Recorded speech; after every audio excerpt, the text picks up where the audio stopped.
Does Rúben Amorim really have just 3 games to save his job at Manchester United?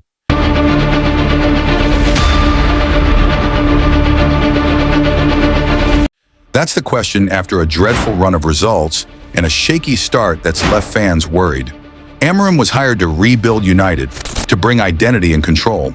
But early on, the cracks are showing.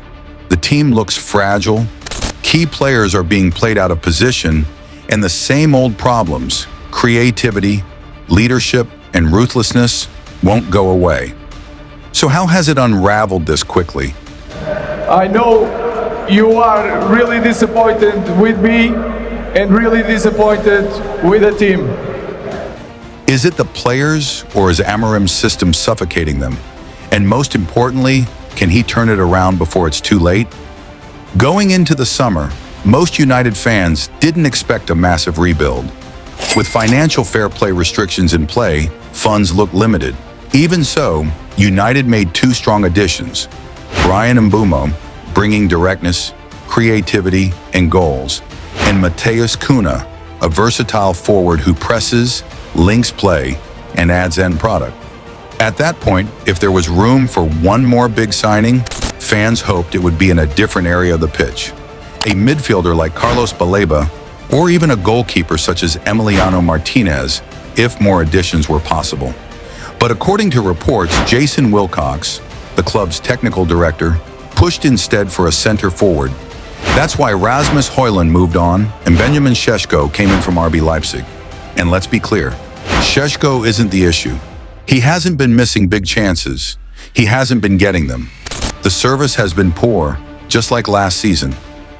United aren't creating enough in the final third, and that raises the bigger question. Is the problem the players, or is it Amorim's system? Because when forwards are starved, when Bruno Fernandes is pushed deeper, and when Kobbie Mainoo can't get on the pitch, it starts to look like the system is forcing square pegs into round holes. The numbers are brutal. Since Amorim arrived, United have taken 31 points from 31 league games. That's 1 point per match, relegation pace. Over a season, that's 38 points, survival level. Among clubs that have remained in the Premier League throughout his tenure, United sit bottom over that period. This has also been called United's worst start to a league campaign in over 30 years. But there's a twist.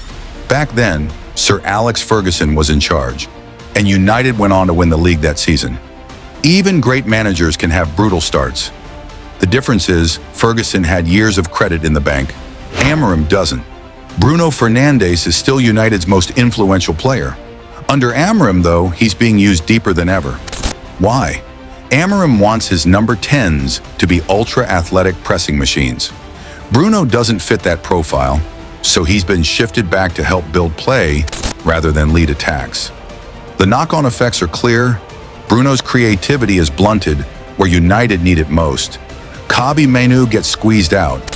He's a class act, but last season showed inconsistency across a full campaign. And the midfield looks unbalanced, leaving United short of the final ball.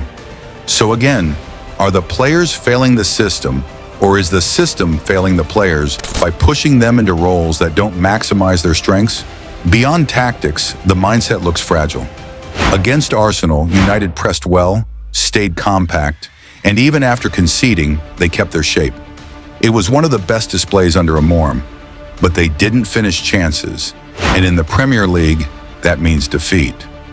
A draw away at Fulham isn't disastrous, but Fulham looked the more likely winners. And Burnley, it took a last-minute penalty. Bruno's celebration, raw and almost relieved, was a window into the pressure this squad is under. This isn't a confident United team. It's one carrying weight, short on belief. Amorim has doubled down on his principles. A back 3, high wing backs, a lone striker. It was brilliant at Sporting, but at United, it hasn't clicked. Wing backs aren't producing enough final ball. Center backs are being dragged into wide channels and exposed. Midfield gets bypassed too easily. And the striker is isolated, starved of service. Opponents know what's coming. Amorim's public stance, saying if the club wants the philosophy changed, they can change the man, has become the defining line of his reign. But it's not all negative. Amorim wasn't hired only to improve quality. He was brought in to clean up the culture, to get rid of the bad apples, the players who didn't buy into the standards of Manchester United. And on that front, he's doing well. The dressing room is more disciplined. Disruptive influences have been moved on. And the squad increasingly looks like players who actually want to be at the club. That doesn't show up in the table yet, but it matters, and it was long overdue. If Amorim wants to survive, though, he has to show flexibility. Not abandon his philosophy, but adapt it. That could mean switching to a back four to stabilize wide areas and protect center backs. Trusting Mainu in midfield and pushing Bruno higher, where his creativity counts. Tweaking pressing triggers so the midfield isn't ripped apart in transition. And most importantly, finding ways to create service for Šeško, earlier crosses, third-man runs, more combination play, instead of leaving him isolated. And now it comes down to the next 3 league fixtures. A clash against high-flying Chelsea, a direct rival for a European spot, and 2 ties that theoretically United should win, away to Brentford and at home to Sunderland. Can they change the narrative and get 7 or more points from these 3 games? Or is this the start of a turnaround?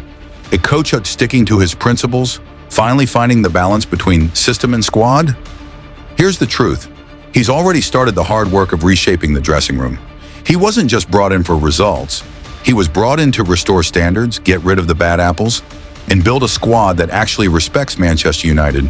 And while results have been poor, the bigger picture matters. United were always going to get worse before they got better. Huge contracts handed out in the past crippled the club in the transfer market. You can't unwind that in 2 windows. For me personally, I'd persevere with Amorim. He's cleared out a lot of deadwood. That's real progress. There's still more work to do, and in future windows, United can finally focus on adding genuine quality across the pitch. The question is whether the board and the fans have the patience to see it through. Let me know your thoughts in the comments. Would you stick with Amorim, or is it already time to move on? This has been Inside the Game. If you enjoyed the video, then remember to help the channel and like, comment, and subscribe. Thanks for watching.